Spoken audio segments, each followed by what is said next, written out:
La Segunda Iglesia Apostólica de la Fe en Cristo Jesús de Ciudad Obregón presentan un espacio de estudio serio y dinámico sobre las Escrituras, verso por verso, con el pastor Jorge Solano. Estimados hermanos y amigos, bienvenidos, qué bueno que están con nosotros en este espacio para seguir estudiando las Sagradas Escrituras. Ya estamos llegando al programa número 81, gracias a Dios. Hoy vamos a darle lectura al capítulo 21 del libro de Números, que trata de ese apasionante tema de la serpiente de bronce, además de otro par de temas interesantes también. Dice así la palabra: cuando el cananeo, el rey de Arad, que habitaba en el Negev, oyó que venía Israel por el camino de Atarim, peleó contra Israel y le tomó algunos prisioneros. Entonces Israel hizo este voto a Jehová: si en efecto entregas este pueblo en mis manos, yo destruiré sus ciudades. Jehová escuchó la voz de Israel y le entregó al cananeo y los destruyó a ellos y a sus ciudades. Por eso recibió aquel lugar el nombre de Horma. Bueno, el camino de Atarim es la ruta que habían seguido los exploradores, que la reina Valera Gómez le dice los centinelas. Y bueno, como había ya muerto Aarón, que era principal líder religioso, Moisés el líder general de la nación, de la naciente nación, pues entonces tal vez el rey Arad vio debilitado a Israel sin uno de sus príncipes, y además pues también tenía ahí también una situación de que se le pagaba para no dejar pasar, recibía tributos este rey Arad de los pueblos del norte para que no dejaran pasar precisamente a los invasores que venían del sur, en este caso los israelitas o cualquier otra tribu que se interfiriera por ahí. Y bueno, aquí dice algo muy interesante, porque dice la escritura que tomaron algunos prisioneros. Sin embargo, en el hebreo simplemente Cheví es un prisionero, no son varios, y según Rashi era una sierva mujer la que habían tomado. Y bueno, pues Horma, en hebreo Jormá, tiene la misma raíz de Jerem, que es así se le puso este lugar dedicado, o que significa dedicado o consagrado a la destrucción. Y bueno, el término destruir sus ciudades se refiere a una costumbre antigua que en hebreos eren precisamente, o jerem, común entre los pueblos del antiguo oriente, practicada ocasionalmente por los israelitas o con ciertas restricciones. Consistía en consagrar a Dios todo aquello que había pertenecido a otros dioses, destruyéndolo completamente porque se le consideraba un tabú o idolatría. Tal política actualmente nos parece horrenda, ¿no? El exterminio de pueblos enteros pues, nos parece algo muy, muy malo en nuestro tiempo. Sin embargo, eran prácticas aceptadas en aquella época. E incluso la ley de Israel demanda pena de muerte por varios pecados religiosos, en este caso también como la idolatría, que era algo que practicaban estos pueblos. Y bueno, la lucha entre los dioses se hace patente de nuevo porque, como veíamos en la liberación de Egipto, las 10 plagas que eran también detrás de bambalinas, pues eran una guerra entre los dioses, demostrando que Jehová, el Dios de Israel, era más fuerte que los dioses de Egipto. Y aquí, en este caso, pues estaban también el decir que íbamos a destruir todo como una ofrenda para Jehová, significaba que también era una lucha de los dioses. En este caso pudo haber sido Ashera, la esposa del dios El de los cananeos, Baal, el dios de la lluvia y la fertilidad, Anat, la diosa de la guerra, o Astarte, la diosa del amor. Tal vez, si pudieran estar un poco también pues influidos por los dioses del norte, como Dagón, el dios de los cultivos, el dios Sireno, ¿no?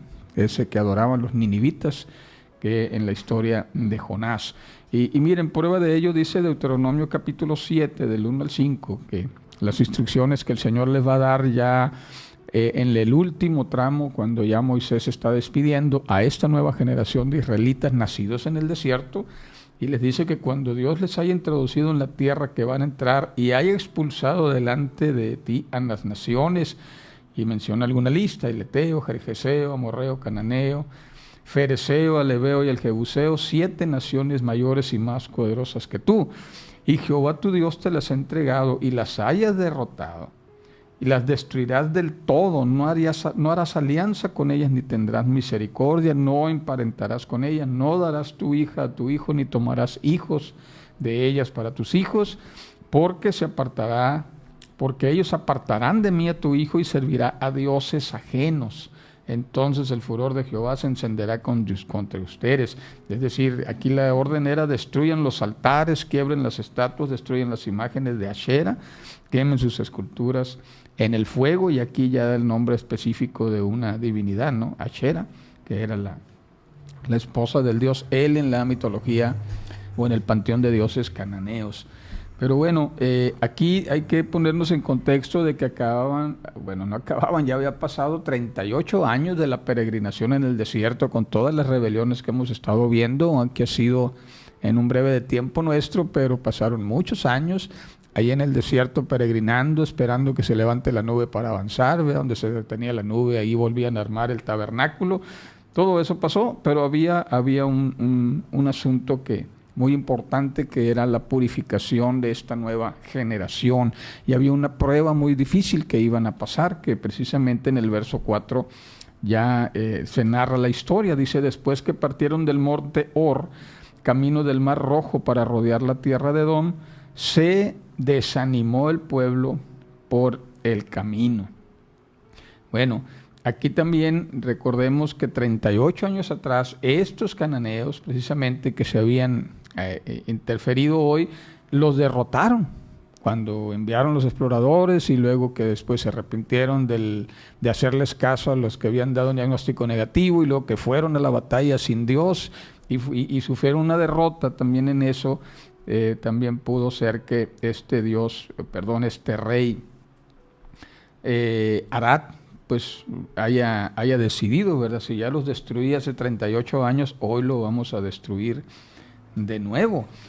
Y bueno, ahora de esto lo está narrado en Números 14:45, cuando descendieron la Amalecita y el cananeo que habitaban en el monte, los hirieron, los derrotaron y los persiguieron hasta Horma. Y bueno, eran los padres los que hace 38 años habían sido derrotados, pero gradualmente fueron muriendo toda esa generación que salió de Egipto, y los que nacieron en el desierto ahora son los que estaban en esta batalla. Esta es prácticamente las primicias de muchas batallas y victorias que el Señor les iba a dar al pueblo de Israel. Pero sucede lo siguiente, que después de que partieron del monte Hor, camino del Mar Rojo, para rodear la tierra de Edom, se desanimó el pueblo por el camino.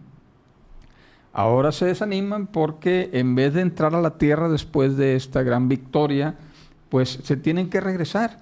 Y es que Dios tenía otros planes para ellos, porque esta generación había que prepararlas para la conquista. Son los que iban a entrar por fin a la tierra porque les había prometido, y viene una prueba de fe, ¿ya?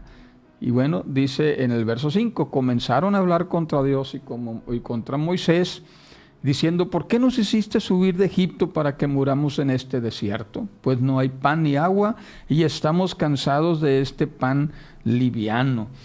Ahora ya no son los padres los que se están quejando, ellos ya murieron en el desierto, los hijos ahora se están quejando, y de la misma manera que sus padres, pero ahora menospreciando la provisión del Señor, el maná, ¿verdad?, de ese pan liviano que caía del cielo, pero que según los comentaristas, los rabinos, dicen que adoptaba al paladar el sabor del que lo estaba degustando. O sea, tengo ganas de probar higos, y probabas el maná y te sabía higo, no tengo ganas de comer carne y te sabía carne. Entonces esa era una de las características del maná.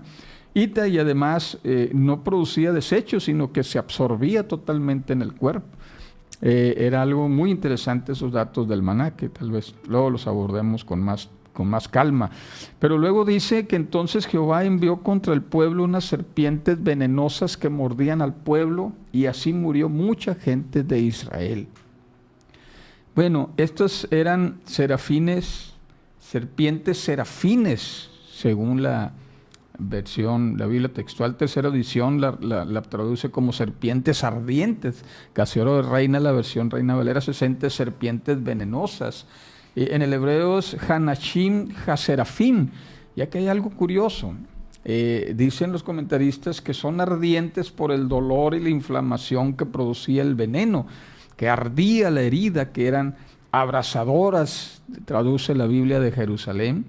Es decir, no quemaba físicamente el veneno, sino que el ardor del veneno era muy intenso. El Midrash Tanjumá llega a declarar que quemaban hasta el alma, ¿no? Era un dolor intenso. Pero a donde quiero yo llevarlos es de que aquí dice que eran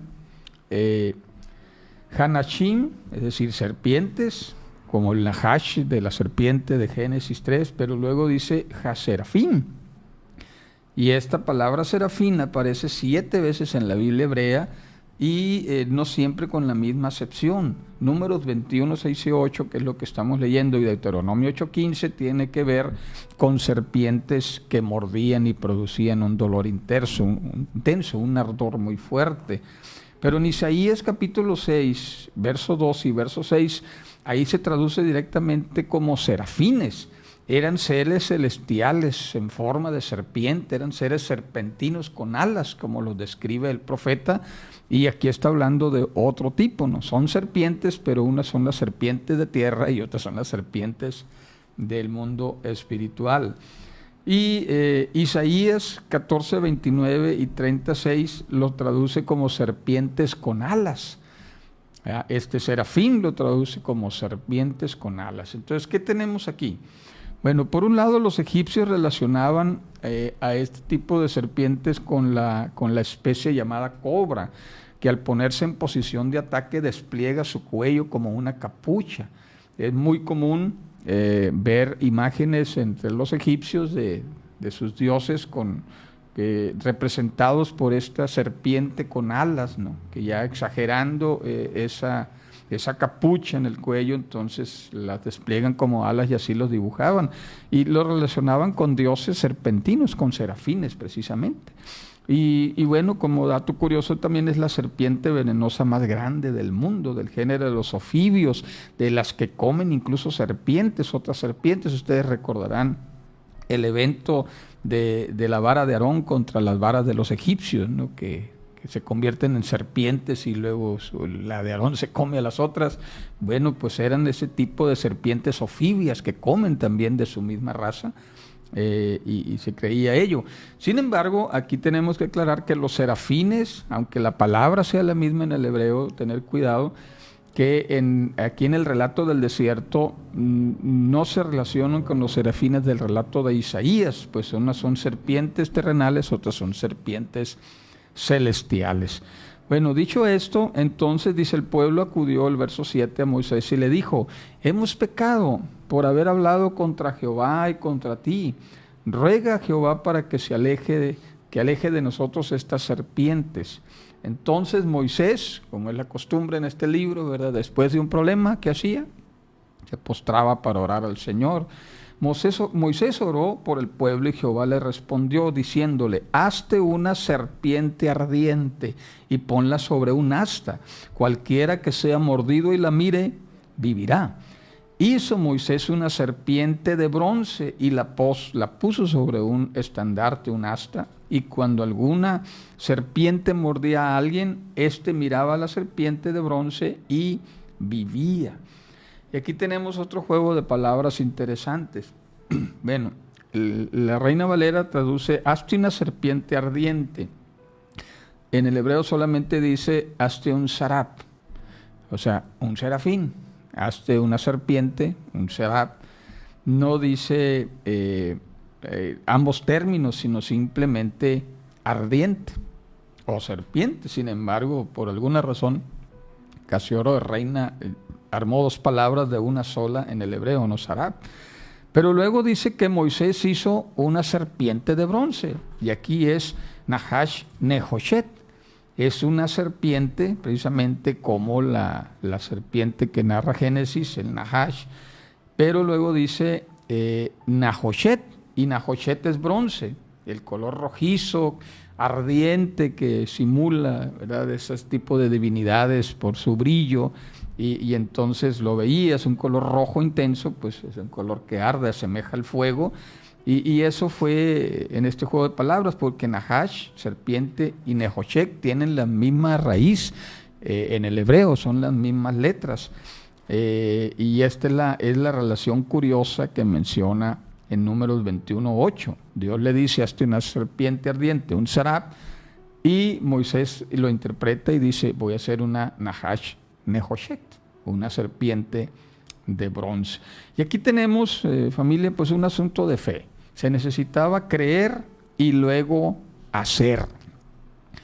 Creer que el remedio funcionaría y luego ir hasta el lugar donde estaba el asta, el estandarte, y mirar fijamente a la serpiente que había construido Moisés de este material brillante, para entonces ser sanados. Se necesitaban dos condiciones para ser sanados. Curiosamente, también esta serpiente de bronce que construyó Moisés llegó a ser un objeto de culto entre los israelitas hasta que finalmente fue destruida, fíjense, hasta tiempos del rey Ezequías. Dice en 2 de Reyes 18:4, quitó los lugares altos, quebró las imágenes, rompió los símbolos de Achera, es decir, hizo una revolución religiosa, e hizo pedazos la serpiente de bronce que había hecho Moisés. Hasta allá llegó varios siglos después, porque hasta entonces los hijos de Israel le quemaban incienso y la llamó Neustán. Bueno, esta historia también hay varios aristas que tomar, porque por un lado nos muestra la fragilidad de caer en la idolatría de algún objeto que de alguna ocasión Dios utilizó para nuestro bien, y luego creer que es el objeto en sí el que tiene el poder y no el medio por el cual Dios lo hizo. Por supuesto, este tema lo retoma Jesús en el Evangelio, como lo registra Juan en el capítulo 3, verso 14, donde dice: como Moisés levantó la serpiente en el desierto, así es necesario que el Hijo del Hombre sea levantado, para que todo aquel que en él cree no se pierda, mas tenga vida eterna. Ahora, en el desierto se levantó un ser sin vida, una serpiente inmóvil, o sea, de bronce, inanimada, para dar vida. Se levanta una serpiente como antídoto del veneno de una serpiente. El dato curioso que cómo Dios utiliza esos elementos para contrarrestar el daño. Pero fíjense el paralelismo. En la cruz se levantó al Hijo de Dios, se le quitó la vida para darnos la vida. Se levanta a un hombre que la Biblia le llama el postrer Adán, el segundo Adán, como antídoto del veneno del pecado que había afectado a la humanidad por el pecado de un hombre, Adán, que fue mordido por el veneno de la serpiente antigua, como dice Apocalipsis, refiriéndose al Nahash de Génesis, y que ahora también, como narra el apóstol Pablo en 1 Corintios 15:45, así también está escrito: el primer hombre, Adán, fue hecho un ser viviente, el postrer Adán, un espíritu vivificante. Y luego dice el verso 22 de este mismo capítulo 15, así como en Adán todos mueren, también en Cristo todos serán vivificados. Y bueno, esto es un dato interesante, porque de algo que se le da muerte, Dios da vida. De algo inanimado, Dios da vida. De alguien que falló y infectó a la humanidad con la infección del pecado de la serpiente antigua, ahora tenemos sanidad a través de Jesucristo, y ahora tenemos ese mismo mandato y los mismos también requerimientos. Hay que creer, tener fe, acercarnos con fe, y luego ir hacia la cruz, ir hacia Jesús para recibir su perdón. Y bueno, esto también recordaba, cuando estaba meditando y preparando el programa en la mañana, lo que vimos en el 2020, ¿verdad? Porque esta mordedura de la serpiente se puede catalogar como una epidemia, ¿no? Era algo que afecta la salud a nivel regional, toda la nación de Israel. Los hijos de los que nacieron en el desierto ahora estaban siendo atacados por esta serpiente, por esa plaga, ¿verdad?, que estaba afectando la salud. Y nos recuerda precisamente la pandemia, que es el término cuando asciende un problema de una epidemia a nivel regional, asciende a nivel mundial, pues se convierte en una pandemia como la que vivimos en el 2020 con el virus corona, de la cual todos aquí somos sobrevivientes, gracias a Dios. Pero fíjense qué curioso, cuando llegó el virus en las iglesias, luego pues después de que nos cerraron los templos por cuestiones sanitarias, pues decidimos ponernos a orar, ¿no? Invitamos a los compañeros pastores, los hermanos, estemos orando, hermanos, para que Dios nos mande una respuesta. No sabemos por qué ha venido, si por causa del pecado de la humanidad, por causa de nuestras fallas, pero como los israelitas vamos a pedir que nos mande un antídoto. Y que lo mande en poco tiempo, en un tiempo récord, porque el tiempo de elaborar una vacuna es alrededor de 5 años, hasta antes de la pandemia. Gracias a Dios que se logró producir un antídoto, una vacuna eficaz contra el virus corona en tan solo 1 año, ¿no? Pero sucedió algo muy parecido a lo que pasó en el desierto. Aún cuando fue provista una vacuna, que estuvimos orando para que Dios, ¿verdad?, iluminara a los científicos y pudieran ellos brindarnos, ¿verdad?, ese antídoto que requería la gente, una vacuna, pues muchos no creyeron y muchos no quisieron. Y son las mismas razones por las cuales, aún habiendo un antídoto que Dios había mandado en aquella serpiente que construyó Moisés, pues muchos murieron porque no creyeron o porque no quisieron. Y así, pues igual que en el desierto se repitió la historia, ¿no?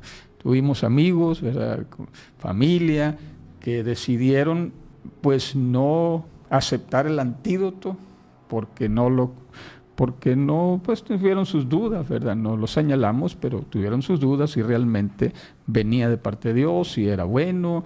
Hubo mucha especulación, el profetismo, pues fue un caldo profético del profetismo amarillista, ¿no? Y que si te pones la vacuna te vas a morir en 2 años. Pues bueno, aquí ya pasaron 5 años y gracias a Dios no ha sucedido eso. Es decir, sí fue un remedio, sí se acabó la pandemia, pero muchos murieron porque no quisieron o porque no creyeron.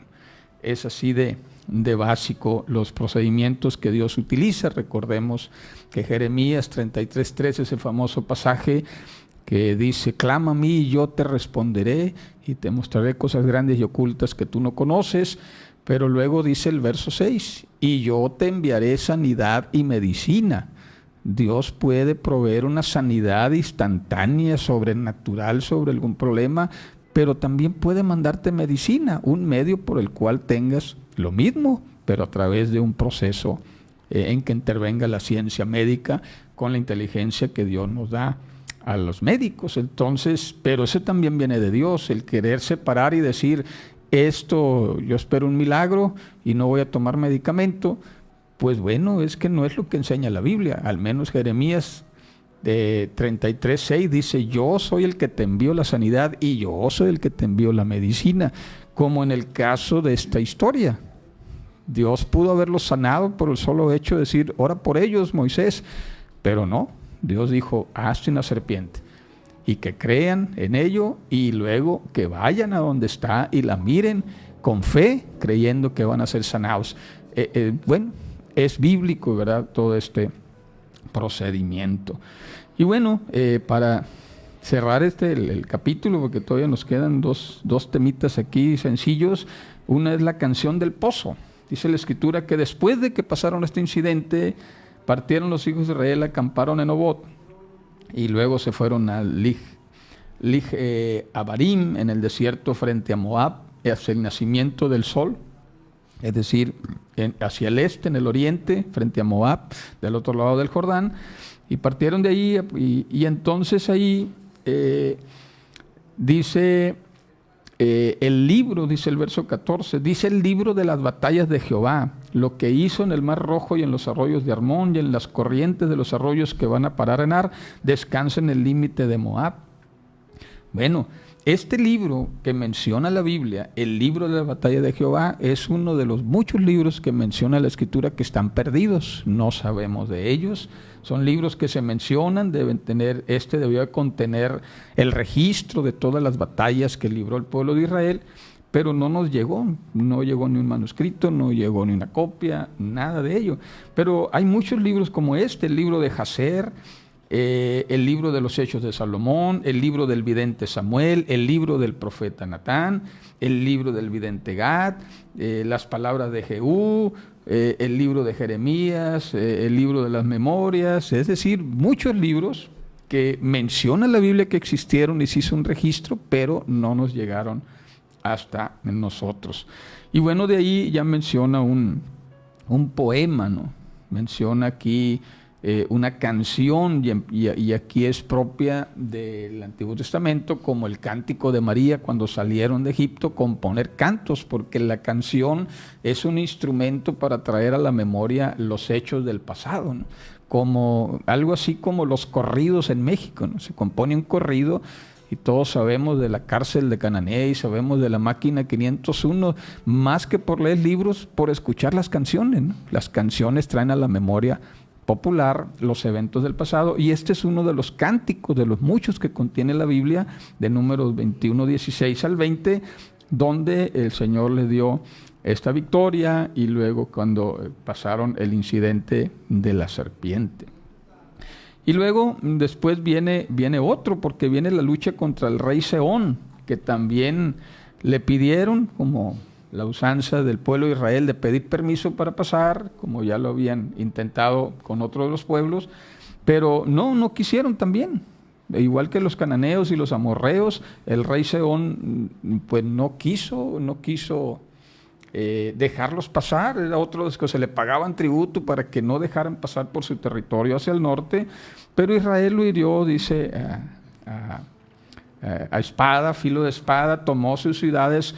Israel habitó las ciudades del amorreo y bueno, todo eso. Y luego viene otra vez otro cántico del Números 21, 27 al 30, y viene ahí un cántico para recordar el evento de la derrota contra el rey Sehón. Y habla aquí de Kemosh, el verso 29, pereciste pueblo de Kemosh. Kemosh era el dios de los moabitas, y nuevamente se asume el tema de la lucha territorial, como Dios tenía que derrotar a los dioses de los que habitaban las tierras de Canaán para, con la guerra espiritual, pues se mueven esas entidades y había que vencerlas también, como venció a los de Egipto. Y bueno, y después también viene el rey Og. Por último, en este capítulo, otro rey que estaba más al norte, ya cuando derrotaron a este rey Sehón, bajó, el rey Og descendió, no esperó que llegaran a su territorio, porque estaba en las tierras de Bachán, muy al norte de las tierras de Palestina, las tierras de Canaán. Bajaron para encontrar a los israelitas, pero también lo hirieron. Pero aquí el punto que quiero mencionar es de que Og, dice la Escritura, que era el único que quedaba de los gigantes, y dormía, dice Deuteronomio 3:1, en una cama de hierro que medía 4,5 metros de largo por 2 de ancho, es decir, era uno de los gigantes. Pero tengo que aclarar algo aquí, dice la Escritura que era el último de los gigantes, pero de los que habitaban en Bachán. Después iban a enfrentar a otros gigantes, como el famoso gigante Goliat, ¿no? Cuando en el reporte de los exploradores del capítulo 13, verso 33, dice que allá había gigantes, los hijos de Anat, los anaquitas. Y todos estos gigantes eran los Refaim. Refaim es la palabra en hebreo que se traduce para gigantes, y eran los descendientes de la rebelión de Génesis 6, que recuerden ese incidente del cruce de los hijos de Dios con las hijas de los hombres, los Benei Ha Elohim y las Benot Hadam. Los hijos de Dios, las hijas de Adán. Entonces surgen los Nefilim, una serie de seres híbridos, semidioses, de quienes descienden los refaítas, es decir, los que nacieron de esa cruce de la rebelión de Génesis 6, eran los Nefilim, y de los hijos de los Nefilim surgen entonces los refaítas, los gigantes. Y entonces era el único del área de Bachán, pero después hubo que enfrentarse a muchos otros gigantes, tanto David como incluso también los iba a enfrentar Josué y Caleb, sobre todo los que habitaban en Hebrón. Y bueno, y pues con esto se nos llega el final del capítulo 21 del libro de Números, y pues ya no nos quedó ni tiempo aquí para saludar, pero esperemos que estén, ¿verdad?, todos, ¿verdad?, aprendiendo junto con nosotros de todo esto, y que podamos también pues ver este evento tan importante de una manera también más profunda. Y bueno, bendiciones, mi esposa Elías Castro, que todavía sigue por allá en Chihuahua, Quechu, saludos, hermana Chuyita, hermana Yadira, que nos está por ahí, que nos está también ahí escuchando, Moisés Álvarez, espero que ya te encuentres mejor, hermano Ernesto Félix, muy nutrida la temática, Gildardo Fierro, excelente exposición, Dios te pague, Gildardo Pastor en la primera, hermana Norma Duarte, saludos, hermana Yadira, saludos, Isaí Herrera, también Dios te bendiga, mi hermano. Pues bueno, saludos a todos ustedes que nos estuvieron escuchando, hermano Uriel también. Pues muchas gracias por su atención, nos vemos el próximo lunes, así para seguir avanzando. Que Dios les bendiga, les amamos en el Señor, ánimo.